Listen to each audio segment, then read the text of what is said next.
دوست کیا آپ کا دل کبھی اتنا ٹوٹا ہے کہ رات کو آنکھ بند کی اور نیند نہیں آئی، کہ صبح اٹھے اور اٹھنے کی وجہ نہیں ملی، کہ لوگوں میں بیٹھے اور پھر بھی اکیلے رہے؟ بقول شاعر، تو میرے بعد ہوا ہے تنہا، میں تیرے ساتھ بھی اکیلا تھا۔ اگر دل کی یہی کیفیت ہے تو دوست یہ ویڈیو آج صرف آپ کے لیے ہے۔ آج ہم بات کریں گے اس چیز کی جو ہر انسان محسوس کرتا ہے مگر بیان کرنے سے ڈرتا ہے۔ اللہ تعالیٰ نے قرآن مجید میں قلب کا ذکر 100 بار سے زیادہ کیا۔ 100 بار کیوں؟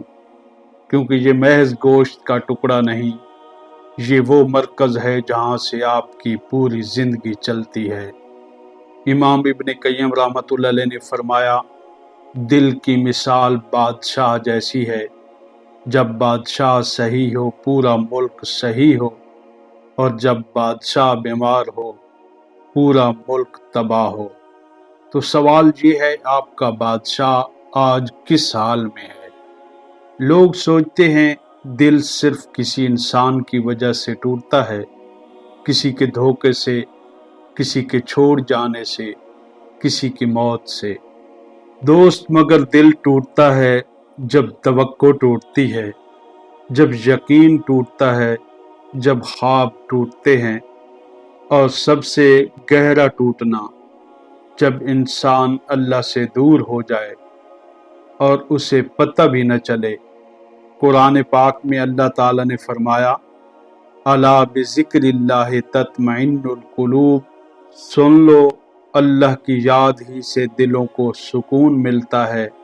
یعنی دل کا ٹوٹنا اصل میں اللہ سے دوری کی علامت ہے، اور دل کا جڑنا اللہ کی طرف واپسی کا سفر ہے۔ آج کی دنیا میں ایک خاموش دشمن ہے جو آپ کا دل توڑتا ہے روز بار بار، اور وہ دشمن ہے موازنہ۔ آپ کسی کی زندگی دیکھتے ہیں انسٹاگرام پر، فیس بک پر، اور آپ کا دل کہتا ہے میں کیوں نہیں؟ یہ موازنہ نفس امارہ کا سب سے پسندیدہ ہتھیار ہے۔ امام غزالی نے صدیوں پہلے لکھا، نفس تمہیں ہمیشہ وہ دکھائے گا جو تمہارے پاس نہیں، تاکہ تم اس سے غافل رہو جو تمہارے پاس ہے۔ اور آج سوشل میڈیا اسی نفس کا جدید چہرہ ہے۔ حل کیا ہے؟ نبی کریم صلی اللہ علیہ وآلہ وسلم نے فرمایا، اپنے سے نیچے والے کو دیکھو، اوپر والے کو نہیں، اس سے اللہ کی نعمت کی ناشکری سے بچو گے۔ یہ ایک حدیث آج کے سارے اصول و ضوابط سے زیادہ طاقتور ہے۔ دوست اب آتے ہیں اصل بات پر۔ جو دل ٹوٹ گیا اسے جوڑنے کے 4 نسخے بیان کروں گا۔ نسخہ نمبر 1، درد کو چھپاؤ نہیں، اللہ کو دکھاؤ۔ ہم سب کو یہ سکھایا گیا ہے، مضبوط بنو، رونا نہیں، مگر اللہ نے نہیں کہا۔ حضرت یعقوب علیہ السلام جنہوں نے یوسف علیہ السلام کے غم میں اتنا رویا کہ آنکھیں سفید ہو گئیں، انہوں نے کہا سورہ یوسف میں آیت نمبر 86، میں اپنا درد اور غم صرف اللہ کے سامنے رکھتا ہوں۔ تو دوست آج رات اپنا ٹوٹا ہوا دل لے کر اللہ کے سامنے بیٹھ جائیں۔ کوئی الفاظ نہیں آتے تو بس آنسو بہا دیں، وہ سمجھتا ہے۔ نسخہ نمبر 2، ذکر کو معمول بنائیں، دوا نہیں۔ لوگ ذکر کو ایمرجنسی کی دوا سمجھتے ہیں، جب بہت تکلیف ہو تو استغفار پڑھ لو۔ نہیں، ذکر روزانہ کی خوراک ہے۔ جیسے جسم کو روٹی چاہیے، دل کو ذکر چاہیے۔ صبح اٹھ کر یا حی یا قیوم برحمتک استغیث، یہ 3 الفاظ نبی کریم صلی اللہ علیہ وآلہ وسلم نے خود غم اور پریشانی میں پڑھے۔ روز پڑھیں اور دیکھیں دل کیسے بدلتا ہے۔ نسخہ نمبر 3، کسی اور کا دل جوڑو۔ یہ اسلام کا سب سے حیران کن نسخہ ہے۔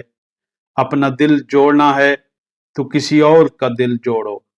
نبی کریم صلی اللہ علیہ وآلہ وسلم نے فرمایا، جو کسی مسلمان کی دنیاوی تکلیف دور کرے، اللہ اس کی آخرت کی تکلیف دور کرے گا۔ جب آپ کسی کے کام آتے ہیں تو آپ کا اپنا دل ہلکا ہو جاتا ہے۔ ہیں لوگ وہی جہاں میں اچھے، آتے ہیں جو کام دوسروں کے۔ نسخہ نمبر 4، صبر کا مطلب سمجھو۔ صبر کا مطلب خاموش رہنا نہیں، صبر کا مطلب ہے میں نہیں جانتا مگر اللہ جانتا ہے۔ قرآن پاک میں اللہ پاک نے فرمایا، وَعَسَىٰ أَن تَكْرَهُوا شَيْئًا وَهُوَ خَيْرٌ لَكُمْ، ہو سکتا ہے کوئی چیز تمہیں ناپسند ہو اور وہی تمہارے لیے بہتر ہو۔ دوست، آپ کا ٹوٹا ہوا دل شاید اللہ کی طرف سے ایک بلاوا ہے، ایک موڑ ہے، ایک نئی شروعات ہے۔ دوستو، ٹوٹا ہوا دل کمزوری نہیں، یہ اس بات کی علامت ہے کہ آپ نے محسوس کیا، آپ نے جیا، آپ نے محبت کی، اور اللہ جو قلوب کا مالک ہے، اس نے کبھی نہیں کہا مضبوط بنو اور اکیلے جاؤ۔ اس نے کہا وَهُوَ مَعَكُمْ أَيْنَمَا كُنتُمْ، وہ تمہارے ساتھ ہے جہاں بھی تم ہو۔ تو آج رات اپنا ٹوٹا ہوا دل اٹھائیں اور اس ذات کے سامنے رکھ دیں جو پہلے بھی جوڑتی رہی ہے اور آج بھی ضرور جوڑے گی۔ اِنَّ مَعَ الْعُسْرِ یسرًا، بے شک تنگی کے ساتھ آسانی ہے۔ دوست، اگر آج کی بات نے آپ کے دل کو چھوا تو یہ ویڈیو کسی ایسے دوست کو بھیجیں جس کا دل ابھی ٹوٹا ہوا ہے، شاید یہ ویڈیو کسی کی زندگی بدل دے۔ لائک کریں، سبسکرائب کریں اور گھنٹی دبائیں، کیونکہ نوروی وائس پر ایک دن چھوڑ کر ایسی باتیں آتی ہیں جو آپ کے دل کو سکون دیں گی۔ اپنا اور اپنوں کا ہمیشہ خیال رکھیں۔ اللہ آپ کے دل کو ہمیشہ جوڑے رکھے۔ نیک تمناؤں کے ساتھ مجھے اجازت۔ اللہ حافظ۔